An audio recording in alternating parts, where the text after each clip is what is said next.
en el seco, ¿qué no se hará?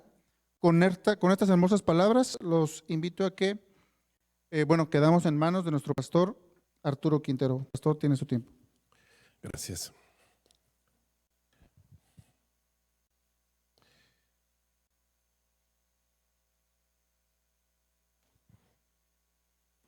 Buenas tardes, hermanos. Es un gozo para un servidor estar con ustedes en esta transmisión de mitad de la semana a través de los medios masivos de comunicación, a través de nuestra página de Facebook de la Iglesia Adventista de Richardson Hispanic SDA, y también a los hermanos que nos siguen a través de YouTube en El Último Mensaje TV. Bienvenidos a todos a la transmisión una vez más. Y sí, esta noche les voy a hablar acerca de los defectos de Jesús. De paso, Jesús no tenía ningún defecto, pero le pusimos así por las razones las que van a entender ahorita que leamos. Obviamente empecemos con este tema. Queridos hermanos, el Señor Jesús no tenía defectos. Aquí en la pantalla voy a poner una serie de versículos que nos dicen que el Señor Jesús era perfecto. No había en él ninguna tacha, no había en él ningún pecado, no había en él ninguna debilidad. En Hebreos 7:26 dice: porque tal sumo sacerdote nos convenía, santo, inocente, limpio, apartado de los pecadores y hecho aún más sublime que los cielos. En Hebreos 4:15 el apóstol nos dice: porque no tenemos un sumo sacerdote que no pueda compadecerse de nuestras debilidades, sino uno que fue tentado en todo según nuestra semejanza, pero a diferencia de nosotros sin pecado. En 1 de Pedro 2:22 el apóstol Pedro nos dice: el cual no cometió pecado, ni engaño alguno se encontró en su boca. O sea, Jesús no tenía engaño. Eso quiere decir que Jesús nunca dijo ni siquiera una mentira, por pequeña que fuera. En 1 de Juan 3:3, y todo el que tiene esta esperanza puesta en él, dice, se purifica, así como él es puro. Una vez más, el apóstol Juan nos dice que Jesús es puro. En 2 de Corintios 5:21, el apóstol Pablo dice: el que no conoció pecado, le hizo pecado por nosotros para que fuésemos hecho justicia de Dios en él.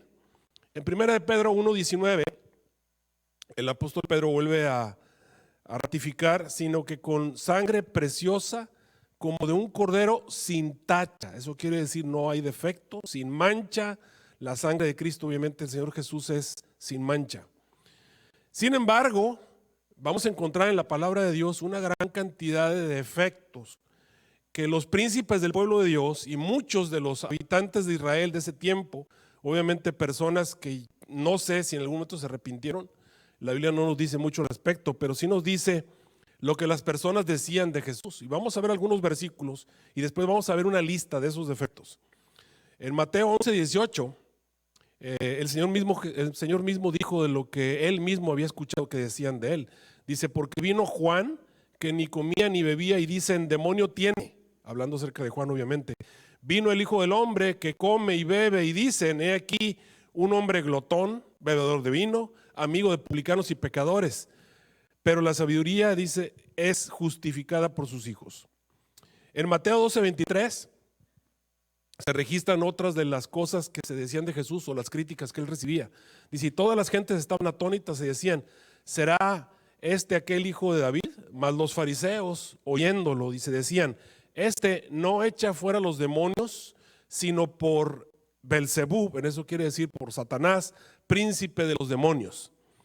En San Juan 10:20, en San Juan 8:48, en San Juan 7:20, encontramos algunas de las otras cosas que la gente criticaba de Cristo Jesús. En San Juan 10:20 dice: muchos de ellos decían, demonio tiene, o sea, están demoniados, y fuera de sí, ¿para qué le oís? Fuera de sí quiere decir está loco. En San Juan 8:48 se registran otras de las cosas que se decían de Cristo Jesús. Dice: respondiendo entonces los judíos y le dijeron, ¿no decimos bien que tú eres samaritano y que tienes un demonio? Samaritano quiere decir que no eres realmente el pueblo de Dios o que no tienes sangre de Israel. En San Juan 7:20 dice: respondió la multitud y dijo, demonio tienes, ¿quién procura matarte? Obviamente una vez más diciendo que el Señor Jesús estaba endemoniado. En San Juan capítulo 9 versículo 16 se registra otra de esas acusaciones. Entonces uno de los fariseos decían: este hombre no es de Dios porque no guarda el sábado. Otros decían, ¿cómo puede un hombre pecador hacer estas señales? Y había disensión entre ellos. En el versículo 24, el Sanedrín que estaban lidiando con el hombre ciego que había sido sanado por el Señor Jesús, escucharon o se dijo esto, así que volvieron a llamar al hombre que había sido ciego y le dijeron, da gloria a Dios, nosotros sabemos que este hombre es un pecador. En Lucas 5:21 encontramos otra de las acusaciones, dice ahí, entonces los escribas y los fariseos comenzaron a discurrir diciendo, ¿quién es este que habla blasfemias? Obviamente lo estaban acusando de blasfemo. Dice, ¿quién puede perdonar pecados sino solamente Dios? En San Juan 10:33 encontramos otras de las acusaciones, dice ahí, respondieron los judíos diciendo, por obra buena no te apedreamos, sino por la blasfemia, porque tú siendo hombre te haces Dios. En San Juan capítulo 7:12 encontramos otra acusación en cuanto a Jesús. Y había, dice, gran murmullo acerca de él entre la multitud, pues unos decían, es bueno, otros decían, no, sino que este hombre engaña al pueblo, o sea, diciendo que es un engañador. Lo mismo dijeron en San Mateo 7:63, cuando fueron a ver a Pilato para arreglar el asunto de la tumba y la legión, el grupo de romanos que iban a estar al lado de ella, diciendo, Señor, nos acordamos que aquel engañador, refiriéndose a Jesús, aquel engañador, mientras vivía, dijo que después de 3 días iba a resucitar. En San Juan 7:15, los judíos dijeron que el Señor Jesús era un ignorante, una persona que no tenía letras, que no había ido a la escuela. Dice, y se maravillaban los judíos diciendo, ¿cómo sabe este letras sin haber estudiado? En San Juan 7:48, 49 en adelante encontramos otra de las acusaciones, lo que decían encerrados allá tras bambalinas todos los enemigos de Cristo Jesús. Dice, ¿ha creído en él alguno de los príncipes o los fariseos? Dando a entender que nadie que fuera importante había creído en Jesús. Mas estos comunales que no saben la ley, o sea, hablando de personas ignorantes, son malditos, solamente los malditos podían seguir a Jesús según ellos. Nicodemo trató de defender, el que vino de noche preguntó, ¿juzga a nuestra ley a un hombre sin primero escuchar de él y entendiendo lo que ha hecho? Y le respondieron y le dijeron, ¿eres tú también Galileo? O sea, diciendo, Jesús es un Galileo, tú también eres Galileo. Escudriña y ve que de Galilea nunca se levantó profeta alguno. Bueno, haciendo un resumen de todas las cosas que decían de Jesús, hice una lista. Y cuando ustedes ven la lista, es una lista bastante larga de defectos que según ellos le encontraban a Cristo Jesús. La hermana Juárez nos dice que constantemente el Señor Jesús sufrió la acusación de ser un bastardo, de haber nacido obviamente en pecado, sabiendo la circunstancia de su nacimiento, que solamente había nacido obviamente María, sin haber sido engendrado por ninguna otra persona, y algunos pensaban obviamente que había sido antes del matrimonio y esto lo consideraba una situación pecaminosa. Así que el Señor Jesús siempre sufrió la acusación de ser un bastardo bíblicamente. Le llamaban glotón, como vimos en la palabra de Dios, le llamaban bebedor de vino, amigo de publicanos y pecadores, que usaba el poder de Satanás para hacer milagros. Dijeron que estaba endemoniado, también dijeron que estaba fuera de sí, o sea que estaba loco, que era un samaritano, que era un pecador, que no guardaba el sábado, que era un blasfemo, que era un engañador, que era un iletrado o ignorante, que no había ido a la escuela, que era un mentiroso, que era un Galileo, que nadie importante creía en él, que solamente lo seguían ignorantes y malditos. Y después, cuando lo llevaron a la cruz, dijeron que era un reo de muerte, peor obviamente que Barrabás. Cuando les dieron a escoger entre Jesús y Barrabás, Barrabás era obviamente más deseable que el Señor Jesucristo. Le llamaron enemigo de la ley, no discípulo de Moisés. Le dijeron que quería destruir el templo y finalmente que destruiría Israel. Recordamos todos aquella idea, es mejor que uno muera y no que toda la nación perezca. Como ustedes pueden ver, aún al Señor Jesús le encontraron defectos los seres humanos. Ahora te imaginas si aquel que era perfecto, aquel que no tenía mancha ni arruga, los seres humanos pudieron encontrarle cosas malas o pudieron acusarlo de cosas. ¿Te imaginas lo que pueden hacer contigo? Lo que pueden hacer conmigo, que no tenemos ni siquiera la estatura, ni le llegamos a los talones de la estatura de Cristo Jesús. Tú y yo que no tenemos ni siquiera la consagración necesaria para permanecer despiertos durante toda una noche, que no tenemos la fe de caminar por el agua, que no tenemos la fe de Jesús, que no podemos hacer milagros, que no tenemos la cantidad de espíritu que el Señor Jesús tenía, que no nos hemos negado a nosotros mismos y que tenemos una gran cantidad de pecados, que todos los días cometemos pecados. ¿Te imaginas si a Cristo Jesús le encontraban todos estos defectos, entre comillas? ¿Te imaginas si estas mismas personas nos estuvieran escudriñando a ti y a mí? Lo que nos podrían haber colocado en la lista de fallas y de errores que cometemos. En Lucas capítulo 23, 28 en adelante, el Señor Jesús hizo una profecía. Se encuentra allí lo que ocurrió en el momento en que el Señor Jesús iba para ser crucificado hacia el Gólgota, y las mujeres de Jerusalén estaban llorando. Y Jesús, vuelto hacia ellas, les dijo: hijas de Jerusalén, no lloren por mí, sino llorad por vosotras mismas y llorad por vuestros hijos, porque aquí vendrán días, dice él, que se dirán: bienaventuradas las estériles, y los vientres que no concibieron, y los pechos que no criaron. Entonces comenzarán a decir a los montes: caed sobre nosotros, y los collados cubridnos, porque si en el árbol verde están haciendo estas cosas, en el seco que no se hará. La razón por la cual estoy predicando este sermón tiene dos objetivos básicos. Primero es ayudarte a ti y a mí a meditar en lo que los seres humanos pueden hacer con otro ser humano, en lo que una persona que no tiene el carácter de Cristo, en una persona que no tiene el pensamiento de Cristo y que no tiene los propósitos de Cristo puede hacer con otro ser humano, especialmente con aquellos que les caen mal, especialmente con aquellos que son dirigentes, especialmente con aquellos que participan en la iglesia.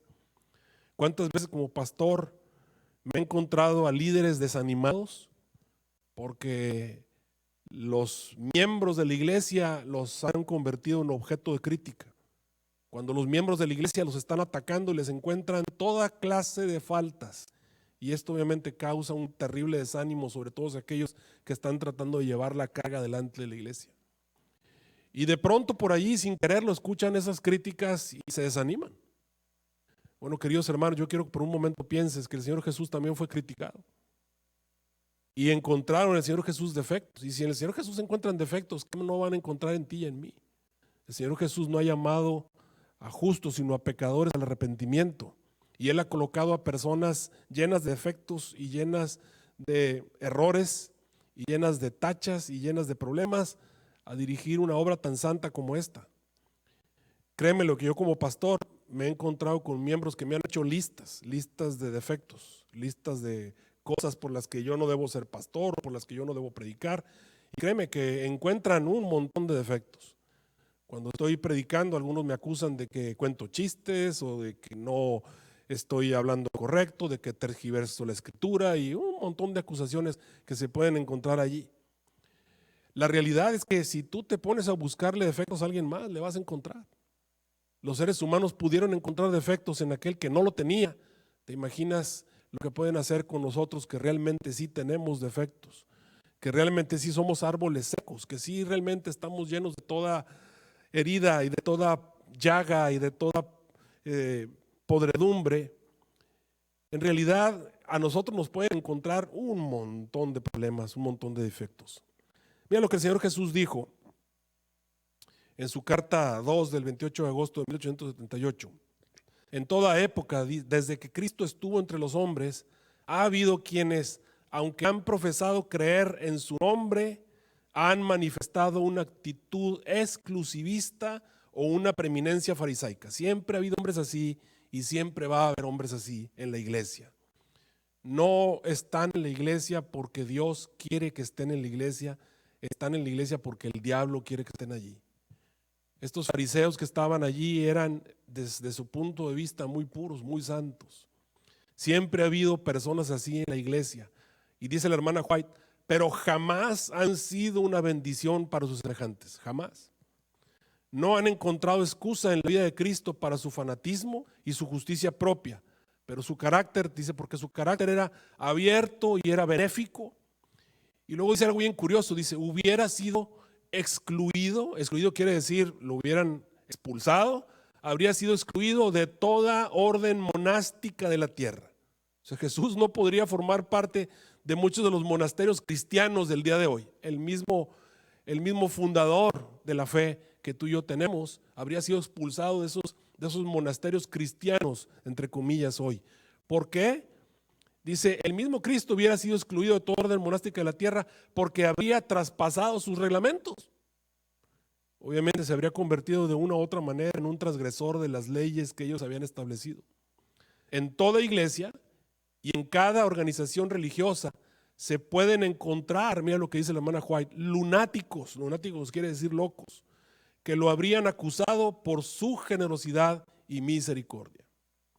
Aquellos a quienes Dios ha confiado su verdad deben ordenar de tal manera su relación con el mundo como para asegurarse una paz tranquila y santificada, tanto para conseguir un conocimiento muy completo acerca de cómo enfrentar los prejuicios de los hombres donde estos se manifiesten y administrar la luz, el consuelo y la paz que se encuentra en la aceptación de la verdad de Dios. Deberían tomar como modelo y como fuente de autoridad la inspiradora vida social de Cristo. Queridos hermanos, ¿cuál es el problema con estas personas? ¿Cuál es el problema de tuyo y mío incluso cuando nos ponemos a buscarle defectos a nuestros hermanos? El Señor Jesús no nos ha llamado a encontrarle defectos a otro ser humano. El Señor Jesús nos ha llamado a ser como Él. Y el Señor Jesús dijo bien claramente, yo no juzgo a nadie. Resultados de acariciar tendencias defectuosas, dice, hay algunos que no escucharán, por tanto tiempo escogieron seguir sus propios caminos y su propia sabiduría, por tanto tiempo acariciaron tendencias defectuosas de carácter heredadas y cultivadas, que están ciegos y no pueden ver muy lejos. Pervierten los principios, dice la hermana White, establecen normas falsas, obviamente, y esas normas falsas los verdaderos hijos de Dios no las van a guardar, pero transgredieron las normas que ellos colocaron. Preparan pruebas que no llevan la firma del cielo. Algunos de ellos mismos se jactan en el Señor de que son un pueblo que hace justicia y que no descuida los mandatos de Dios.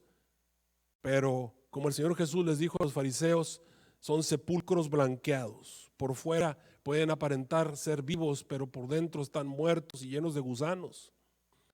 Privados, dice la hermana White, de una actitud mental saludable. Los que caen en las trampas de Satanás no han llegado a tener una actitud mental saludable. Están deslumbrados, se creen importantes y autosuficientes. Oh, con cuánto dolor Dios los mira el Señor y se escucha sus engreídas palabras de vanidad. Están hinchados de orgullo. El enemigo se asombra de que hayan caído cautivos con tanta facilidad.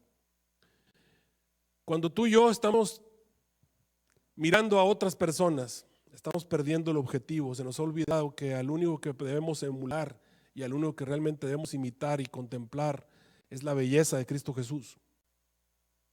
También dijo el Señor Jesús en Mateo 5:11, bienaventurados sois cuando por mi causa os vituperen y os persigan y digan toda clase de mal contra vosotros, mintiendo. Gozaos y alegraos porque vuestra galardón, quiere decir vuestra recompensa, es grande en los cielos. Porque así, dijo el Señor, persiguieron a los profetas que fueron antes que vosotros. A través de la historia, aquellos que han tratado de llevar la obra de Dios adelante han sido objeto de crítica y esto no va a terminar. Si el Señor Jesús, que es el árbol verde, lo criticaron, también lo van a hacer con el árbol seco. Así que, querido hermano, cuando escuches críticas, detente por un momento y piensa tal vez en esas críticas, pero no las tomes demasiado a pecho. Piensa que hay un Señor que te ha llamado a realizar una obra y ese Señor está por encima de cualquier otro ser humano. El Señor Jesús nos ama y nos ha colocado en la tierra para llevar fruto y esperar que ese fruto permanezca. Cuando llevamos adelante algún trabajo, tal vez no sale tan bien como quisiéramos o no sale tan bien como otros, pero si lo haces con corazón sincero, dispuesto a servir al Señor, el Señor va a participar contigo en tu trabajo.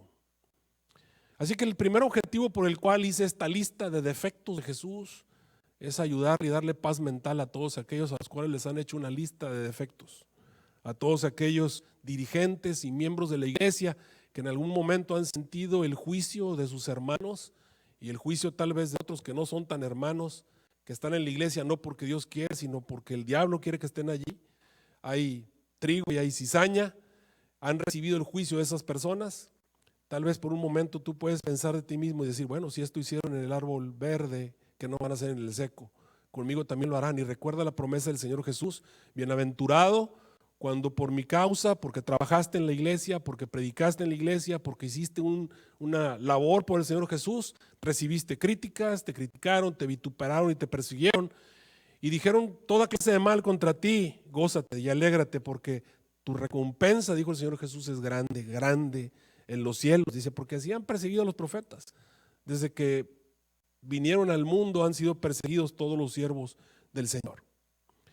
Así que el primer objetivo es ese: darte una paz mental y recordarte que en el mundo vamos a ser objeto de crítica, que en el mundo tendremos aflicción, pero que debemos confiar que el Señor ha vencido al mundo.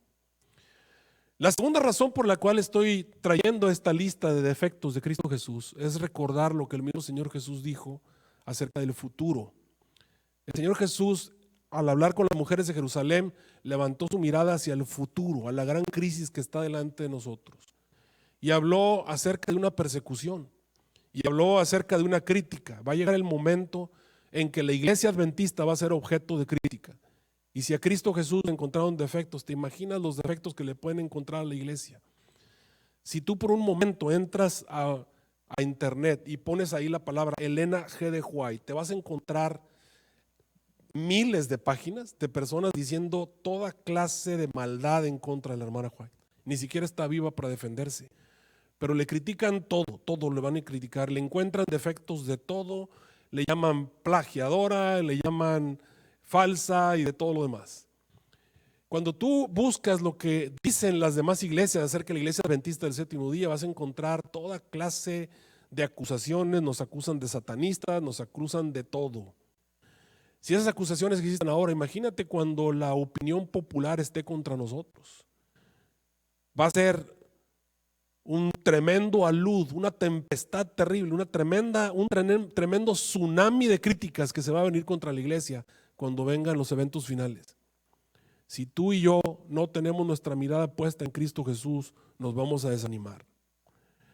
La palabra de Dios nos dice que muchos tropezarán y caerán, y que solamente un grupo de personas obviamente va a poder permanecer. En Marcos 13:9 en adelante, el apóstol nos dice: mas vosotros mirad por vosotros, porque os entregarán en los concilios, y en sinagogas seréis azotados, y delante de presidentes y de reyes seréis llamados por causa de mí a testimonio a ellos, dice, y a todas las gentes conviene que el evangelio sea predicado antes. Y cuando os trajeren para entregaros, no premeditéis qué habéis de decir, no lo penséis. Dice, mas lo que os fuere dado en aquella hora, eso hablad, porque no sois vosotros los que habláis, sino el Espíritu Santo. Y os entregarán a la muerte, al hermano y a la hermana, y al padre y al hijo, y se levantarán los hijos contra los padres y os los matarán, y seréis aborrecidos por todos por causa de mi nombre. Pero el que persevere a través de esta crisis, que también encontramos estos textos en Mateo 24, el que persevere por esta crisis, este será salvo. Ese está en Mateo 24 también, versículo 13. Queridos hermanos, la gran mayoría de los seres humanos tenemos una gran cantidad de pecados.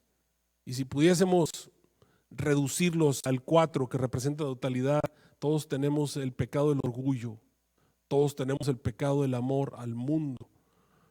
Tal vez tenemos deseos de supremacía y tenemos una gran cantidad de pecados acariciados. En realidad, tú y yo sí tenemos una gran cantidad de defectos. Sí tenemos una gran cantidad de cosas que tenemos que cambiar. Sí tenemos una gran cantidad de cosas que tenemos que mejorar.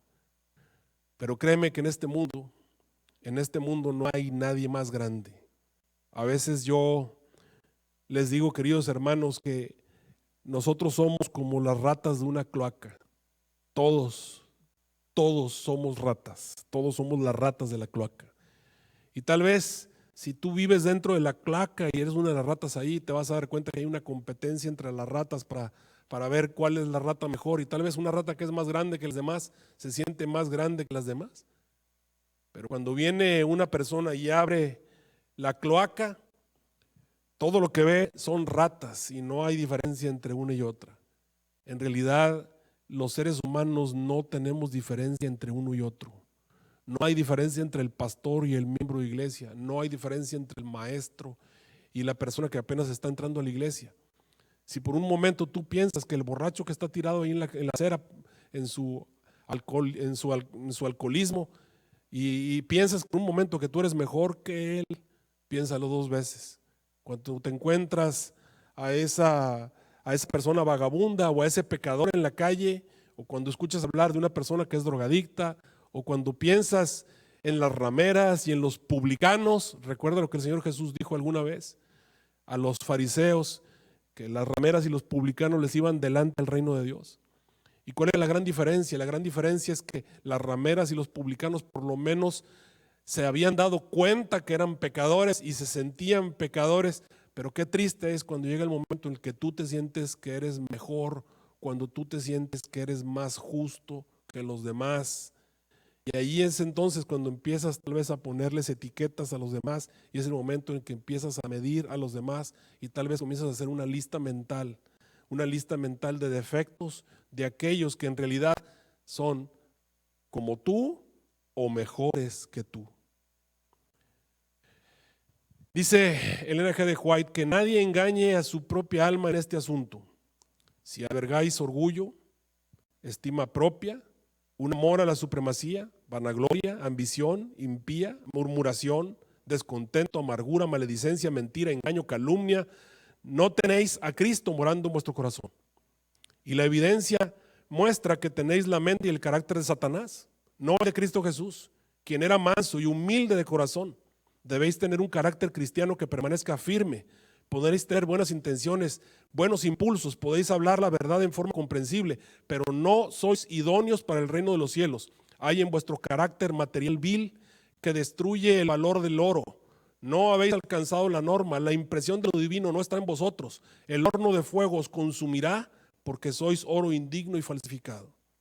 Debe haber conversiones cabales, dice el Espíritu de Profecía, entre aquellos que pretenden conocer la verdad, o de otra manera caerán en el día de la prueba. El pueblo de Dios debe alcanzar una norma alta, debe ser una nación santa, un pueblo peculiar, una generación escogida, celosa de buenas obras. Y en Primeros Escritos, página 328, vi que nadie podría participar del refrigerio, dijo Elena G. de White, a menos que hayan vencido todas las tentaciones y triunfado el orgullo, el egoísmo, el amor al mundo y toda palabra y obra malas. Por lo tanto, debemos acercarnos más y más al Señor y buscar anhelosamente la preparación necesaria que nos habilite para permanecer firmes en la batalla, en el día del Señor. Recuerden todos que Dios es santo y que únicamente seres santos podrán morar alguna vez en su presencia.